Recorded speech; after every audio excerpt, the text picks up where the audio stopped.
See it on my face, I made up my mind. Not another day, you're on borrowed time.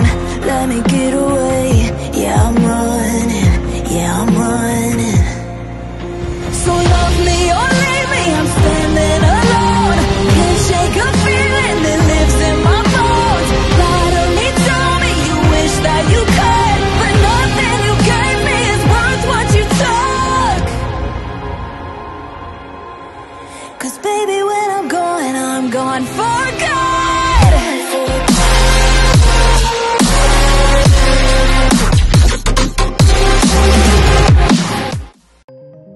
Melanjutkan dari kisah sebelumnya. Setelah urusan pohon bodhisattva selesai, kelompok Xiaoyan meninggalkan gurun dan kembali ke paviliun bintang jatuh. Perjalanan ke wilayah kuno menjadi pengalaman luar biasa bagi Xiaoyan. Dia mendapatkan hati bodhisattva, 11 benih bodhisattva dan kekuatan yang meningkat pesat. Hasil luar biasa ini membuatnya tersenyum setiap kali mengingat bagaimana Hunyo kembali dengan tangan kosong. Pada saat ini mereka beristirahat seminggu penuh setelah tiba di paviliun. Xiaoyan jelas masih merasakan dingin di hatinya ketika mengingat ilusi mengerikan dari pohon bodhisattva. Namun dia tahu, hati bodhisattva terlalu penting untuk dimurnikan tergesa-gesa. Selama sebulan, dia memulihkan diri menyiapkan kondisi terbaik. Sementara Yalo pergi mencari bahan dan ramuan untuk membantunya menembus Banseng. Setengah bulan kemudian, Yalo kembali, tampak lelah sambil membawa kotak giok. Segera Xiaoyan membuka kotak itu dan melihat seekor tupai kecil hijau zamrud di dalamnya, memancarkan aroma pil yang menenangkan. Ini pil bodhisattva? Tanya Xiaoyan terkejut. Yalo tersenyum. Benar, sayangnya hanya menarik pil petir 8 warna. Tapi jika dikombinasikan dengan hati bodhisattva di tubuhmu, itu cukup untuk membantumu menembus Banseng, ucap Yalo. Mendengar itu hati Xiaoyan terasa hangat. Dia tahu gurunya pasti mengorbankan banyak hal untuk memurnikan pil langka ini. Guru, terima kasih banyak, ucap Xiaoyan dengan tulus.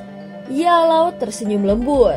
Hahaha, antara guru dan murid tak perlu basa-basi. Fokuslah pada kultivasi.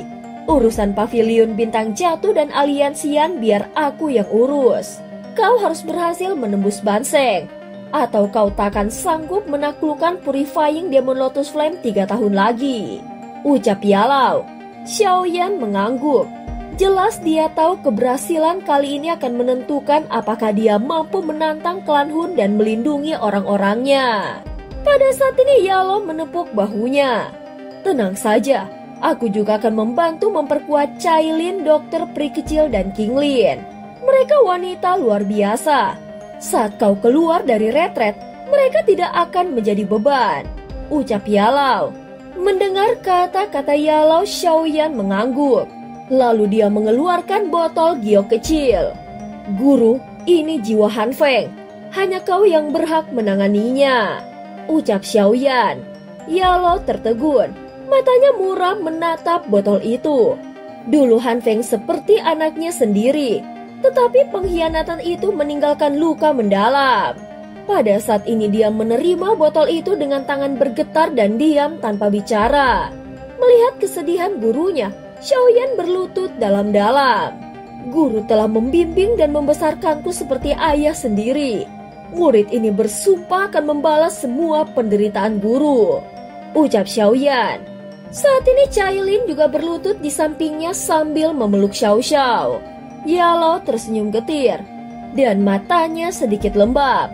Kalian anak-anak ini, ucap Yalo dengan lembut. Guru Agung, suara lembut Xiao Xiao memecah suasana. Xiao Xiao yang manis, Yalo tertawa mengangkat gadis kecil itu dan memeluknya. Sudah cukup, bangunlah. Aku belum tua sampai harus menangis begini, ucap Yalo. Xiaoyan tersenyum lalu menatap pintu batu besar di ruang kultivasi. Sudah waktunya, aku akan mulai sekarang. Jagalah semua orang selama aku pergi. Dimengerti, jawab Cailin dan yang lainnya serentak. Guru, jaga dirimu. Ucap Xiaoyan menangkupkan tangannya. Pergilah, ucap Yalo mengangguk. Xiaoyan melangkah masuk membawa kotak giok. Pada saat ini pintu batu menutup rapat, meninggalkan kesunyian di baliknya. Semua orang menatap pintu itu dengan perasaan yang berat. Yalo mendesap pelan sambil memeluk Xiao Xiao. Ayo, sekarang kita hanya bisa menunggu sampai dia keluar sebagai banseng, ucap Yalo. Segera mereka pun pergi perlahan. Waktu berlalu.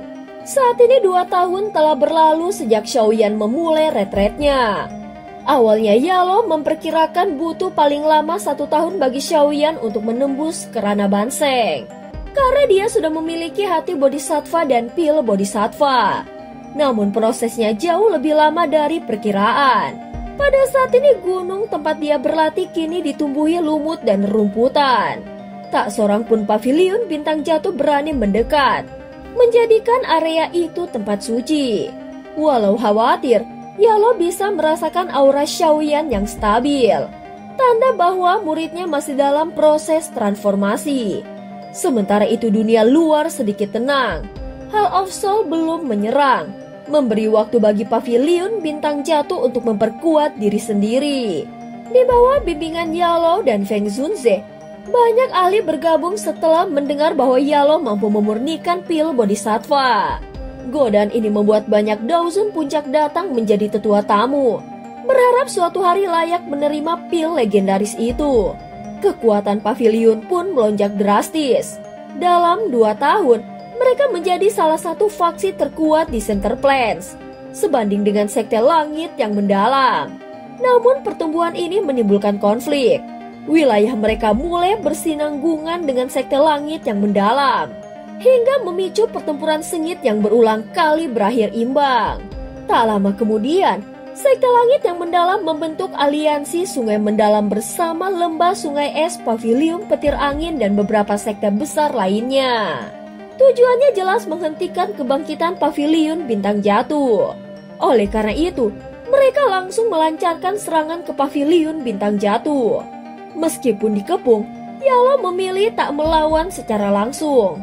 Dia memerintahkan pasukannya mundur strategis, memperkuat pusat pertahanan dan membangun jaringan teleportasi antar kota. Hasilnya luar biasa. Setiap serangan aliansi gagal total. Bahkan mereka yang menyerang justru menderita kerugian besar.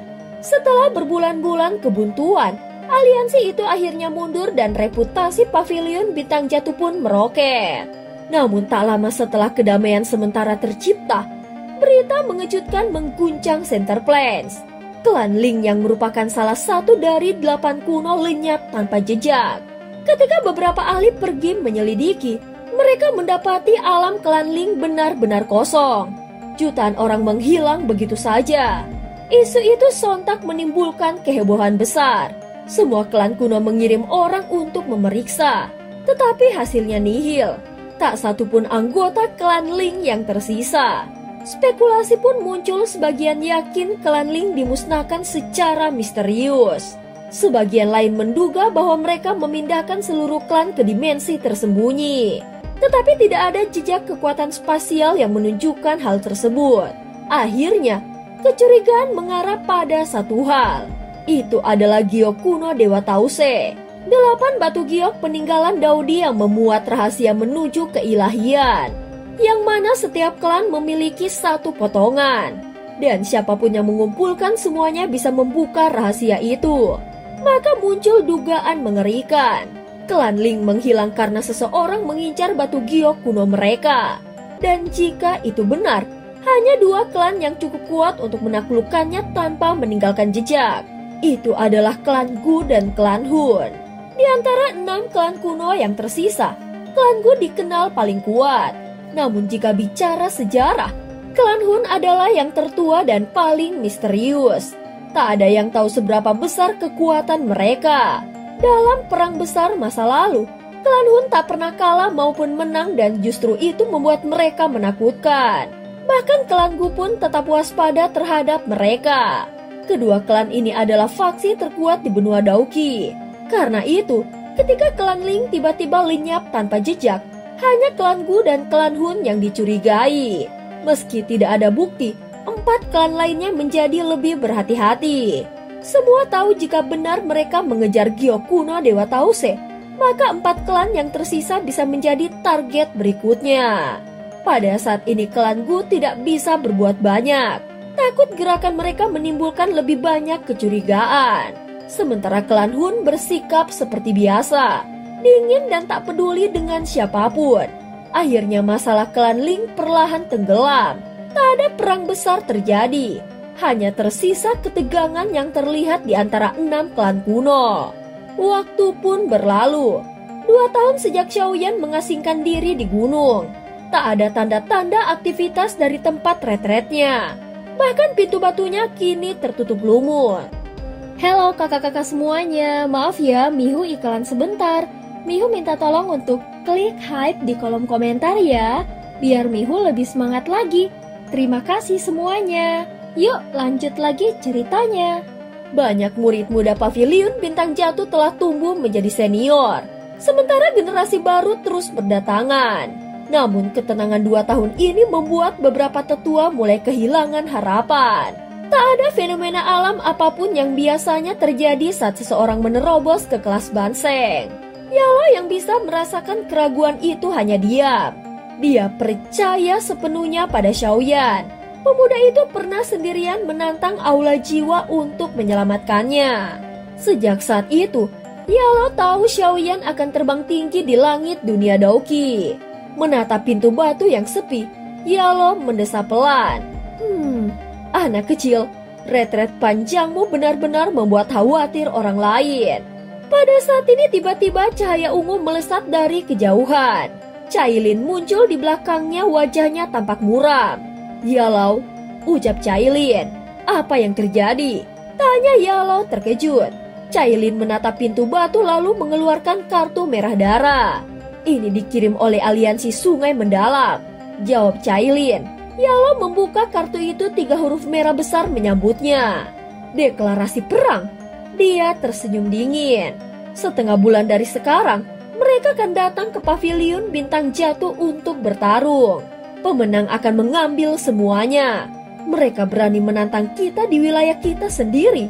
Iblis tua Tianming rupanya tidak tahan lagi, ucap Yalo. Cailin menimpali. Aliansi Sungai Mendalam sudah diam lebih dari setahun. Jika mereka berani datang sekarang, pasti ada sesuatu yang membuat mereka percaya diri. Kita harus waspada, ucap Cailin. Yalo mengangguk.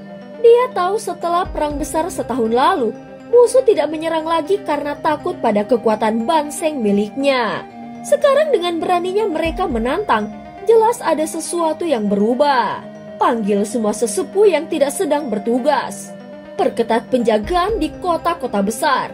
Dan kirim mata-mata untuk menyelidiki alasan keberanian mereka, ucap Yalo. Baik, jawab Cailin dengan tegas. Kini hampir semua anggota Paviliun menghormati Cailin. Dia bukan sekedar istri calon kepala Paviliun. Ketegasan dan kekuatannya membuat banyak pria segan. Selama masa ini, tingkat kewaspadaan harus ditingkatkan. Aku ingin lihat trik apa yang disiapkan iblis tua Tianming, ucap Yalo sambil tertawa dingin. Cailin menatap pintu batu itu sekali lagi. Masih belum ada kabar darinya, tanya Cailin. Yalo tersenyum lembut. Tenang saja, dia tidak akan apa-apa. Menurutku, dia akan segera keluar dengan sukses, ucap Yalo.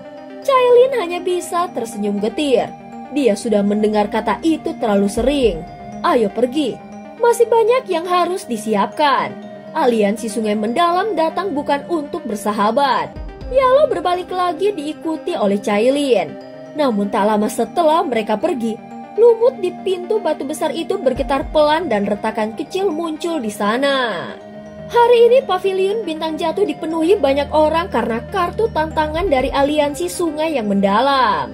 Berita bahwa para ahli aliansi akan datang menyebar, jadi banyak yang datang menyaksikan. Melihat ini Paviliun tak mengusir mereka, malah menempatkan pasukan pengawas dan siapapun yang bertindak aneh akan ditindak mati. Pada saat ini di puncak gunung tempat aula utama berdiri, Alun-alun dipenuhi aura kuat. Yalo berdiri tenang di tengah dengan Cailin, dokter peri kecil Kinglin, dan beberapa tetua di belakangnya. Kami tidak berhasil memperoleh banyak informasi intelijen terkait operasi lembah sungai mendalam kali ini. Bahkan beberapa tetua mereka tampaknya tidak tahu alasannya. Ucap Cailin. Alam bintang sudah siaga tinggi. Murid lemah dipindahkan, bahkan tetua telah dipanggil kembali. Ucap Cailin menambahkan. Setelah mendengar laporan dari Cailin, tiba-tiba Yalo menatap pintu masuk alam bintang. Semuanya bersiap. Mereka ada di sini.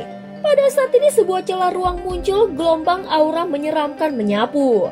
Sekelompok besar orang tiba dan sinar cahaya memenuhi langit.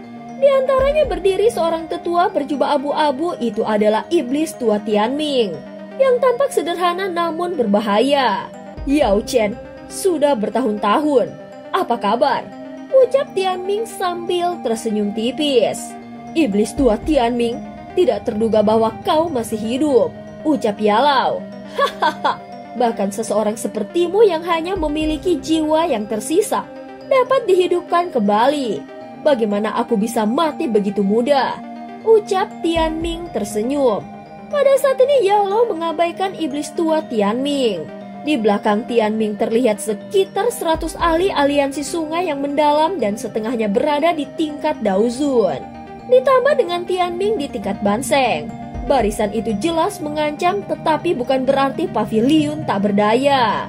Matanya justru tertuju pada kelompok besar di belakangnya. Yalau, pavilion bintang jatuh dan aliansi sungai mendalam mengalami kesulitan hidup berdampingan.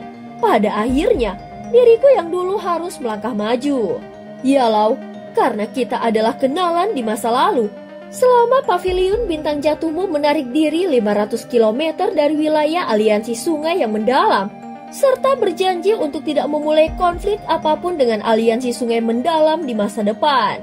Aliansi sungai mendalam akan mundur hari ini. Suara samar iblis tua Tianming ditransmisikan melalui udara, menyebabkan ekspresi banyak pavilion bintang jatuh berubah. Kau pasti sedang bermimpi. Ucap Cailin menjawab dengan suara sedingin es. Menarik diri 500 km? Bukankah itu berarti pavilion bintang jatuh akan menyusut setengahnya? Selain itu kita juga harus berjanji untuk tidak memiliki konflik dengan aliansi sungai yang mendalam di masa depan. Bukankah itu berarti kita harus tunduk kepada orang-orang ini? Bagaimana pavilion bintang jatuh terus bertahan di Center Plains jika kita menyetujui persyaratan ini? Jelas sekali bahwa orang-orang ini memprovokasi kita. Ucap dokter peri kecil mengerutkan alisnya saat dia berbicara. Pada saat ini mata Yalo dengan tenang menatap iblis tua Tianming. Sesaat kemudian, senyum dingin muncul di wajahnya dan dia tidak mundur. Yao Chen, apa kau setuju? Apakah kau sudah memutuskan? Ucap iblis tua Tianming. Hahaha. Apakah menurutmu aliansi sungai yang mendalam memiliki kualifikasi untuk mengucapkan kata-kata ini? Mengingat kekuatannya, ucap Yalau. Kalau begitu apakah maksudmu kau tidak setuju? Iblis tua Tianming menarik senyum dingin di wajahnya dan perlahan menuntut. Yalau tersenyum dan mengangguk. Dia tiba-tiba melambaikan tangannya pada saat bersamaan. Segera banyak aura yang sangat kuat tiba-tiba meletus dari pegunungan sekitarnya saat Yalo melambaikan tangannya. Gelombang demi gelombang pilar cahaya Daoki menyebar. Itu terjalin di langit dan tampak seperti formasi besar yang mengelilingi kelompok iblis tua Tianming di langit. Orang-orang di pegunungan sekitarnya sedikit terkejut ketika mereka melihat perubahan mendadak yang tidak terduga ini. Tampaknya pavilion bintang jatuh ini telah dipersiapkan. Pertunjukan bagus hari ini akhirnya akan dimulai. Yao Chen, sepertinya kau benar-benar tidak akan menyerah sampai kau dihadapkan pada kenyataan yang suram. Mengingat kekuatan aliansi sungai mendalamku, memang sulit untuk menghancurkan pavilion bintang jatuhmu. Namun menurutmu apakah orang tua ini begitu bodoh menyerahkan diriku ke tanganmu tanpa keyakinan mutlak? Ucap iblis tua Tianming. Kelompok Yalo mengerutkan kening setelah mendengar pernyataan ini. Dua tuan, tolong tunjukkan dirimu. Ucap iblis tua Tianming tertawa dengan cara yang aneh. Setelah itu ruang di samping iblis tua Tianming tiba-tiba mulai bergoyang di depan mata semua orang setelah kata-katanya terdengar. Retakan spasial terbentuk dan dua kelompok aura mengerikan yang gelap dengan cepat terbang keluar dari celah ini. Hall of Soul, kalian benar-benar telah campur tangan, ucap Yalo dengan ekspresi yang suram. Hahaha, Yao Chen, aku sudah bilang sebelumnya bahwa pavilion bintang jatuh cepat atau lambat akan berubah menjadi reruntuhan. Namun kau juga harus senang bahwa ini telah ditunda selama 2 tahun. Pada saat ini kabut hitam yang berputar keluar dari celah di angkasa dan dua sosok perlahan muncul di depan banyak pasang mata. Di saat yang sama, tawa yang kelam dan dingin juga terdengar. Guyao, ekspresi padat melintas di mata Yalo setelah mendengar tawa aneh ini. Kabut hitam bergejolak di langit sebelum perlahan-lahan menyebar. Dua sosok muncul di depan mata semua orang. Itu adalah Guyao dan di belakangnya berdiri Tianzun ketiga dengan kekuatan tingkat awal dari Banseng. 2 Banseng. Jika satu termaksud iblis tua Tianming, total ada 3 dari mereka. Barisan ini segera menyebabkan beberapa sesepuh dari pavilion bintang jatuh mulai memucat. Yao Chen, apakah kau perlu mempertimbangkan kembali kondisi yang aku tawarkan sebelumnya? Senyum aneh muncul di wajah iblis tua Tianming saat dia bertanya dengan cara yang menyeramkan. Ekspresi Yalo mulai suram. Dia perlahan mengepalkan tangannya di bawah lengan bajunya. Yalo, tidak ada gunanya mengaku kalah. Mengingat metode Hall of Soul dan aliansi sungai yang mendalam, mustahil bagi mereka untuk terus membiarkan kita bertahan hidup. Wajah Cailin sedingin es. Kilatan dingin berkedip di dalam matanya yang cantik. Sekarang kita tidak punya pilihan lain selain melawan mereka sampai mati. Para ahli pavilion bintang jatuh di sekitarnya memandang Yalo dan menunggu keputusannya. Yalo mengembuskan nafas dengan lembut. Sesaat kemudian, dia mengangguk. Baiklah, karena ini masalahnya, ayo bertarung sampai akhir dengan mereka, ucap Yalo. Dan cerita pun berakhir. Terima kasih udah dengerin Mihu dari awal sampai akhir ya. Sampai jumpa.